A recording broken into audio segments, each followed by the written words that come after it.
नमस्कार दोस्तों, VK knowledge electrical में आप सभी का स्वागत है। दोस्तों, न्यूमेरिकल की अपनी क्लासेज चल रही थी इलेक्ट्रिकल के, और आज की इस क्लास में इलेक्ट्रॉनिक्स के न्यूमेरिकल पढ़ेंगे। साथियों, अब से पहले हमारे न्यूमेरिकल की 34 क्लासेज हो चुकी है, और आज जो हमारी न्यूमेरिकल क्लास होने वाली है ये 35 नंबर क्लास है। आपने प्रीवियस क्लासेज नहीं देखी तो ज़रूर देखें, क्योंकि मैंने प्रीवियस क्लासेज जो है वो टॉपिक वाइज दी हुई है आपको, और काफ़ी इम्पोर्टेंट क्वेश्चन मैंने उसमें आपको करवाए हैं। आज की क्लास भी बड़ी इंपॉर्टेंट रहने वाली है। इलेक्ट्रॉनिक्स ट्रेड से मैंने इसमें क्वेश्चन लिए हैं, और सभी क्वेश्चन अपने आप में इम्पोर्टेंट है। अभी रिसेंटली इसरो के पेपर में भी काफ़ी क्वेश्चन आए थे, मैंने पेपर भी करवा दिया था। अगर आपने पेपर अच्छे से देखा है तो इन क्वेश्चन को भी आप कर पाएंगे। कुछ नए क्वेश्चन भी है, कुछ हिमाचल प्रदेश पेपर में आए थे लाइनमैन में, वहाँ से मैंने क्वेश्चन लिए हैं। कुल मिलाकर 4 क्वेश्चन करेंगे, जो 4 के आपके लिए 20 के बराबर हो जाएंगे। तो आइए टॉपिक की शुरुआत करते हैं। उससे पहले आपसे रिक्वेस्ट करूंगा, हमारे चैनल पर आप नए हैं या सब्सक्राइब नहीं किया हुआ तो चैनल सब्सक्राइब कर लीजिए। जाइए अभी सब्सक्राइब वाले बटन को लाल से ग्रे कर दीजिए उसको। पूरी क्लास देखना कंप्लीट। क्वेश्चन अच्छे लगे, पसंद आए तो वीडियो को लाइक करना और कमेंट करके मुझे ज़रूर बताना आपका स्कोर क्या रहा, क्वेश्चन आपको कैसे लगे। अपने दोस्तों को शेयर ज़रूर करना, आप जितना इसको शेयर कर सकते हैं। आइए ज़रा शुरू करते हैं आज के सबसे पहले हमारे सवाल नंबर 1 से। मल्टी स्टेज एम्पलीफायर से जुड़ा हुआ ये सवाल है, ठीक है। और मल्टी स्टेज का मतलब होता है एक से ज़्यादा स्टेज, और उसमें कितना भी हो सकता है।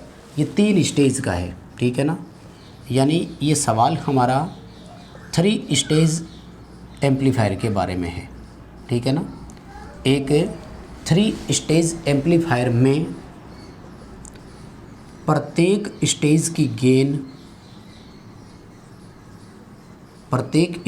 गेन जो है वो 5 है, ठीक है ना। एम्पलीफायर की ओवरऑल गेन कितनी होगी, ठीक है। फाइनल आउटपुट या टोटल गेन कितनी होगी, ठीक है। ये एक सवाल पूछा गया आपसे। अब देखो, इसमें 2-3 क्वेश्चन बनते हैं दोस्तों, ध्यान से समझना मेरी बात को। मैं इसका एक दूसरा एग्जाम्पल भी आपको देकर बताऊंगा जो कि पेपर में सवाल पूछा गया था। एक चीज़ का ध्यान रखना, गेन का मतलब होता है कुछ लाभ प्राप्त करना। गेन अगर माइनस में हो इसका मतलब वो एम्पलीफायर नहीं, अटेन्यूएटर है। एक चीज़ का ध्यान रखना, मैं आपको 2 चीज़ें बताता हूँ। अगर आपके सामने यूँ लिख देना कि एक इलेक्ट्रॉनिक सर्किट की गेन 5 dB है और दूसरे इलेक्ट्रॉनिक सर्किट की गेन -5 dB है, यानी डेसिबल में गेन आपको दे दी मान लीजिए, और आपसे पूछे कि बताइए ये सर्किट कौन से हो सकते हैं। ध्यान रखना, एम्पलीफायर और अटेन्यूएटर एक दूसरे के अपोजिट वर्क करते हैं, एक दूसरे के कॉम्प्लीमेंट्री होते हैं। एम्पलीफायर वीक सिग्नल को बढ़ाकर आउटपुट में मजबूत सिग्नल देता है, वहीं एम्पलीफायर सिग्नल को अटेन्यूएट करने का प्रयास करता है, यानी उसको छोटा या क्षीण करने का प्रयास करता है। हिंदी में अटेन्यूएटर को क्षीणकारी बोलते हैं। तो ये जो प्लस की 5 dB आउटपुट गेन दे रहा है, ये तो है हमारा एम्पलीफायर सर्किट, और जो -5 वाली दे रहा है ये है हमारा अटेन्यूएटर सर्किट, ठीक है ना। तो ये ध्यान रखना। अब दूसरी बात ये है कि गेन 5 होने का मतलब एक तरह से ये सर्किट के लिए देखा जाता है, और गेन किसी की भी हो, यानी करंट गेन हो, वोल्टेज गेन हो, पावर गेन हो, इसके लिए फॉर्मूला हमेशा आउटपुट बटे इनपुट होता है। इसका मतलब होता है कि आउटपुट हमेशा अधिक होती है और इनपुट कम होती है, लेकिन इसका मतलब ये कतई नहीं है कि एम्पलीफायर की दक्षता फिर 100% से ज़्यादा होती होगी। ये सिग्नल की वैल्यू आउटपुट और इनपुट के बारे में बात करता है, उस एम्पलीफायर के काम करने के बारे में बात नहीं कर रहा है। कोई भी एम्पलीफायर ऐसा नहीं है जिसकी एफिशिएंसी 100% या उससे भी ज़्यादा हो, भले आउटपुट उसकी ज़्यादा क्यों नहीं आ रही हो, लेकिन यहाँ सिग्नल आउटपुट ज़्यादा आ रहा है, वर्किंग एफिशिएंसी नहीं। सबसे ज़्यादा क्लास सी एम्पलीफायर की दक्षता होती है, और वो भी लगभग 78% तक ही होती है। इसलिए ये ध्यान रखना, किसी भी एम्पलीफायर की दक्षता 100% या इससे ज़्यादा मतलब किसी की भी नहीं आती है। आउटपुट ज़्यादा होने का मतलब है कि हमें उससे कुछ अच्छा आउटपुट मिल रहा है। चलो, बेसिक बात समझ में आई। अब देखो क्या होता है। गेन का मतलब होता है आउटपुट उतने ही गुना हो जाना। यहाँ पर ध्यान रखना है, 3 स्टेज का मतलब है कि दिया गया इनपुट 3 बार अपने प्रीवियस मान का 5 गुना हुआ था। ध्यान से समझना मेरी बात को, मैं आपको एक एग्जांपल देकर बताता हूँ और पेपर में एक्चुअल में एग्जांपल ही आया था। मान लीजिए इनपुट में x दिया हुआ था और ये है हमारी फर्स्ट स्टेज, तो इसका आउटपुट देखेंगे हम। ये है हमारी सेकंड स्टेज और ये है हमारी थर्ड स्टेज। फर्स्ट, सेकंड और थर्ड तीनों स्टेज है। x किसी समय इनपुट दिया गया तो फर्स्ट स्टेज ने क्या किया, उसको 5 गुना कर दिया और उसने आउटपुट दिया 5x। फर्स्ट स्टेज की जो आउटपुट है वो सेकंड के लिए क्या मानी जाती है, इनपुट मानी जाती है। और सेकंड की भी 5 गुना गेन थी तो उसने उसको 5 गुना कर दिया, ठीक है ना। गेन 5 का मतलब होता है 5 गुना, यानी इसने आउटपुट दी 25x, जो कि थर्ड स्टेज के लिए इनपुट था। अब थर्ड स्टेज की गेन फिर से 5 है तो वो उसको 5 गुना करेगा, यानी फाइनल आउटपुट आपको 125 गुना मिलेगा। तो ओवरऑल गेन कितनी होगी, 125 होगी, ध्यान रखना। कुछ स्टूडेंट बता देते हैं 5 + 5 + 3 बार जोड़ देते हैं, बोलिए जी 15 हो गई। नहीं, गेन मल्टीप्लाई होती है, ध्यान रखना, समझ गए ना। तो अब यहाँ से 2 क्वेश्चन बनेंगे। मान लो सवाल दे दे कि एक 3 स्टेज एम्पलीफायर में इनपुट जो है वो 5 वोल्ट है, प्रत्येक स्टेज की गेन 5 है, बताइए फाइनल आउटपुट वोल्टेज कितनी होगी। तो 125 वोल्ट फाइनल आउटपुट हमें मिलेगा। बताओ यहाँ तक बात समझ में आई क्या। अब इसमें 2-3 क्वेश्चन हो गए ना, थ्योरी वाले भी 2-3 क्वेश्चन सीखने को मिले और इसका न्यूमेरिकल भी मान लो सीख गए। भी टोटल गेन पूछे या मान दे करके भी पूछ सकता है। इसी तरह से फाइनल आउटपुट देकर इनपुट भी तो पूछ सकता है ना। तो फिर प्रत्येक में 5-5 का भाग देते जाना, 3 बार भाग दे तो एक ही बात है, इनपुट भी आ जाएगा, है ना। समझ रहे हो अच्छे से, सवाल समझ में आया। आ जाओ आज के सेकंड क्वेश्चन पर। हालांकि ये मैंने एक बार पहले भी आपको करवा दिया था शायद, फिर भी और बता देता हूँ। ऐसे है ना, एक सर्किट दिखाया गया है और यहाँ पर एक रेजिस्टेंस जोड़ करके दिखाया और यहाँ उसको अर्थ कर रखा है, ठीक। यहाँ 2 डायोड लगे हुए हैं, एक डायोड इस तरफ यूँ, एक डायोड इस तरफ यूँ। इस डायोड के लिखा हुआ है जर्मेनियम, इस डायोड पर लिखा हुआ है सिलिकॉन। यहाँ पर वोल्ट लिखी हुई है 10 वोल्ट और यहाँ पर रेजिस्टेंस का मान लिखा हुआ है 9.7 किलो ओम। कितना, 9 वोल्ट, कितना भी हो सकता है, 5 किलो ओम मान लो, 10 किलो ओम मान लो, कोई फ़र्क नहीं पड़ेगा, खैर, है ना। तो यहाँ अपन से इस रेजिस्टर के बारे में सवाल पूछा गया कि दर्शित चित्र में, ध्यान से समझना मेरी बात को, दर्शाए गए चित्र में प्रतिरोधक R में से धारा प्रवाह की गणना करें, कितनी करंट होगी। बताओ सवाल समझ में आया क्या, कोई समस्या है। एक सवाल इससे पहले का पूछ रहा हूँ मैं, सवाल ये पूछ रहा हूँ आपसे, यहाँ पर है ना, यहाँ पर मैं एक पॉइंट लगा रहा हूँ अपनी मर्ज़ी से, ये A पॉइंट लगा दिया मैंने। मुझे ये बताइए आप कि इस बिंदु A पर वोल्टेज कितनी है, बता सकते हो क्या। उसके बाद तो धारा पता लग ही जाएगी ना, क्योंकि यहाँ से वोल्टेज आई है, यहाँ अर्थ आ गया, रेजिस्टेंस काम कर देगा। भाई सवाल पर, मूल सवाल पर वापस आता हूँ, ध्यान से समझना। हमें पूछा गया कि प्रतिरोधक में से प्रवाहित धारा बताइए और हम जानते हैं कि I = V/R करना है। देखो R तो ये रहा 9.7 किलो ओम, वोल्टेज नहीं है ना अपने पास, हमें ये चाहिए कि इसको वोल्टेज कितना मिला। क्यों, क्योंकि इसके सीरीज़ में देखो डायोड भी जुड़ा हुआ है। बस तो ये देख लो कि ड्रॉप कितना हुआ, यानी अगर हमें यहाँ वोल्टेज का पता लग जाए तो देखो पहला सवाल तो यही बनता है। ये भी आया हुआ है UPPCL, पता नहीं यूपी मेट्रो में आया था। सवाल पूछा कि यहाँ इस बिंदु पर बताओ वोल्टेज कितनी है, एक सवाल, और दूसरा क्वेश्चन इस प्रतिरोधक में से प्रवाहित धारा का मान बताओ कितना है। तो दोनों ही काफ़ी अच्छे क्वेश्चन बनते हैं, समझ रहे हो।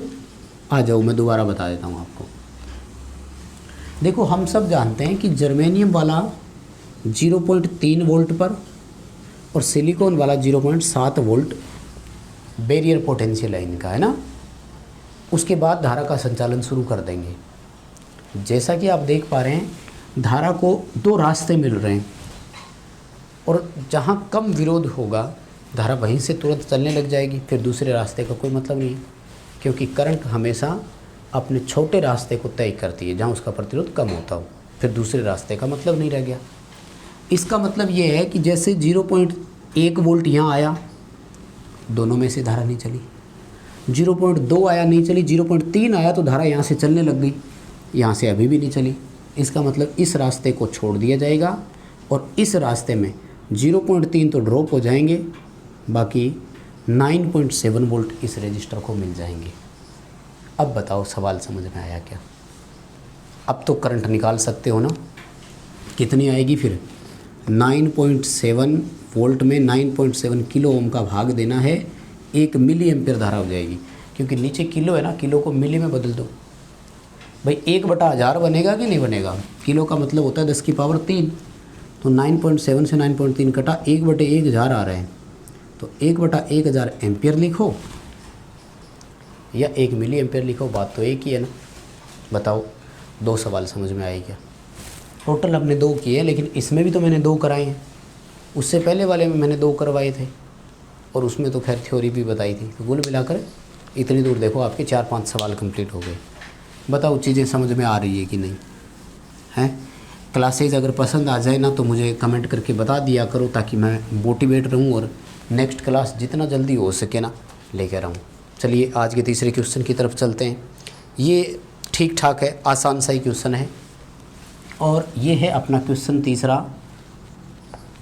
ट्रांजिस्टर गेन के बारे में है। सिंपल सा ही है, वैसे ज़्यादा कोई बड़ी चीज़ नहीं है, आप जानते हो, अच्छे से कर सकते हो। क्वेश्चन नंबर 3 लिख यहाँ रहा हूँ, ठीक है। छोटा सा सवाल दिया है कि एक ट्रांजिस्टर की करंट गेन बीटा का मान 40 है, ठीक है। एक ट्रांजिस्टर की करंट गेन बीटा 40 है, बेस करंट में 40 मिली एम्पियर से 50 मिली एम्पियर तक का परिवर्तन किया जाता है, ठीक है। यानी हमने बेस करंट को बदला है, 40 मिली एम्पियर से 50 मिली एम्पियर किया है, यानी 10 मिली एम्पियर का उसमें वेरिएशन डाला है, ठीक है।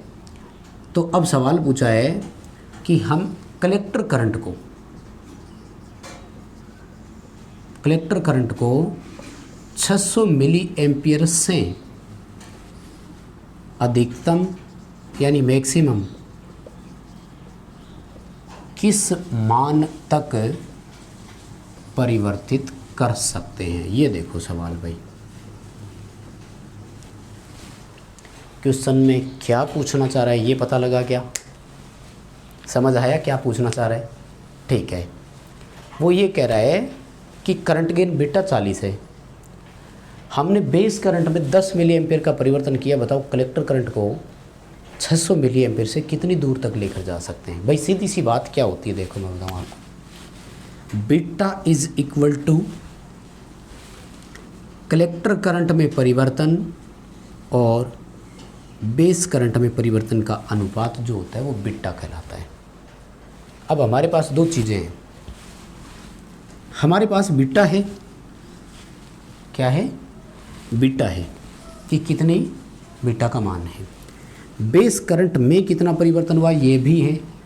तो देखो यहाँ से हम ये पता लगा सकते हैं ना कि कलेक्टर करंट में परिवर्तन कितना हो सकता है। परिवर्तन अगर प्लस का आएगा तो 600 मिली एम्पियर में जोड़ देंगे, परिवर्तन अगर माइनस का आएगा तो 600 मिली एम्पियर से घटा देंगे, उस मान तक चेंज कर सकते हैं। बताओ सवाल समझ में आ गया क्या? कोई दिक्कत नहीं है ना?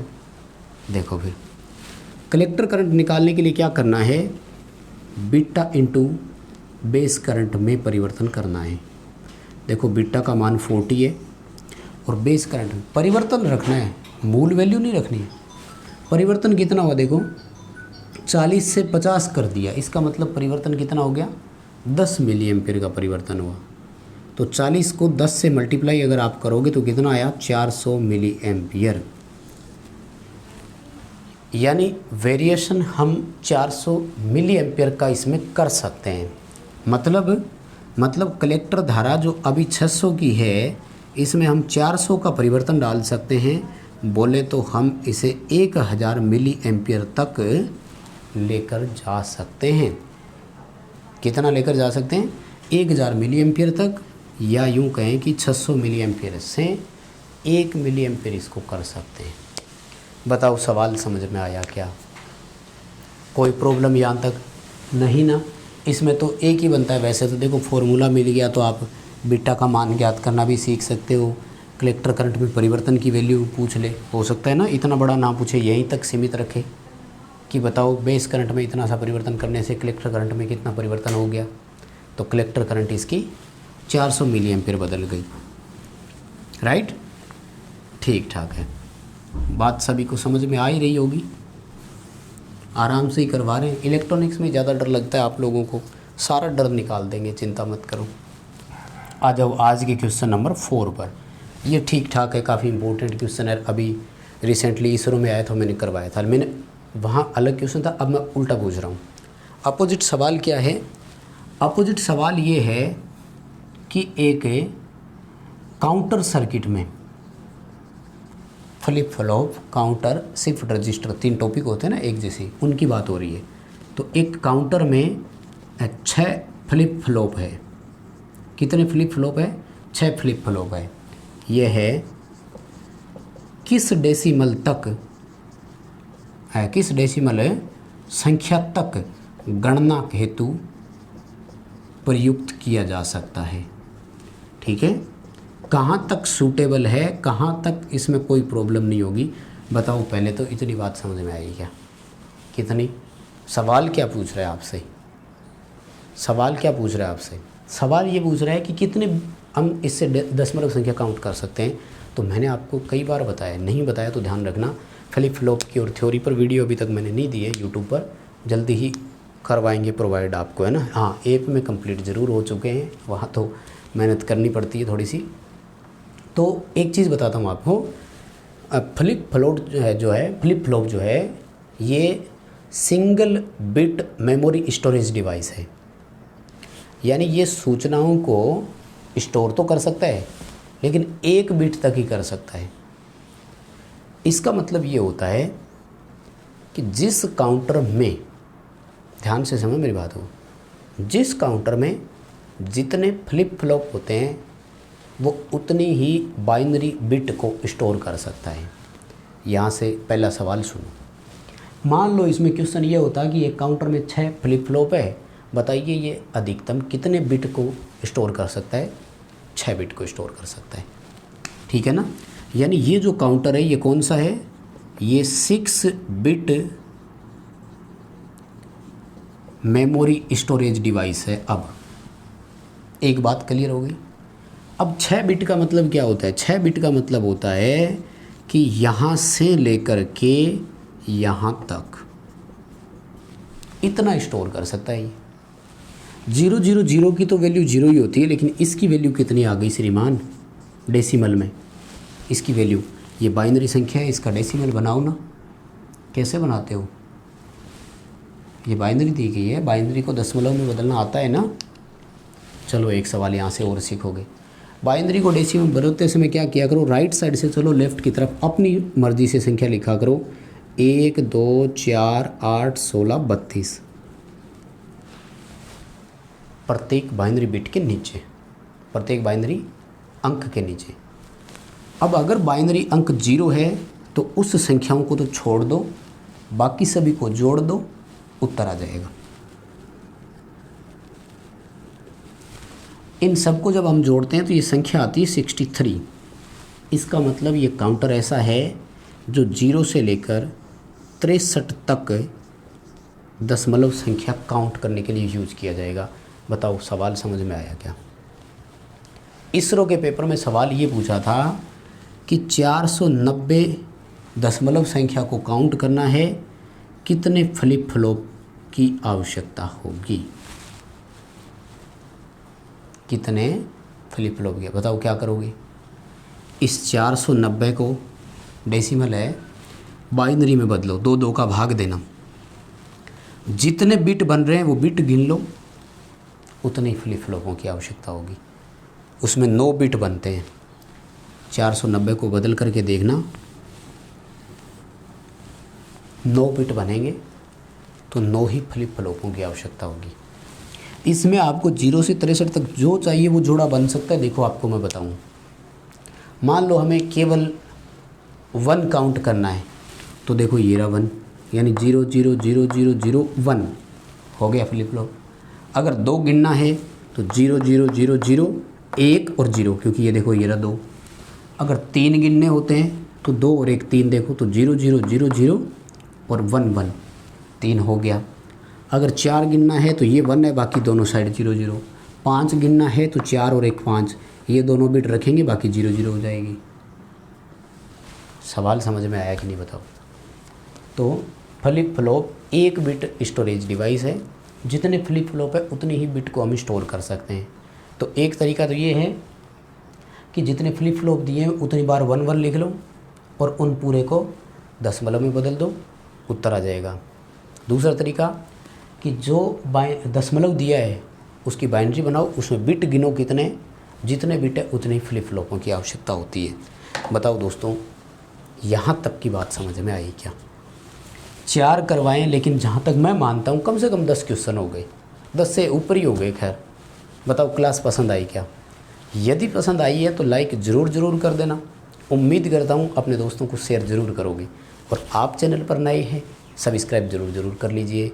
डिस्क्रिप्शन में लिंक दिया हुआ है, एंड्रॉयड ऐप हमारा डाउनलोड ज़रूर करें अगर आपने अभी तक नहीं किया है तो।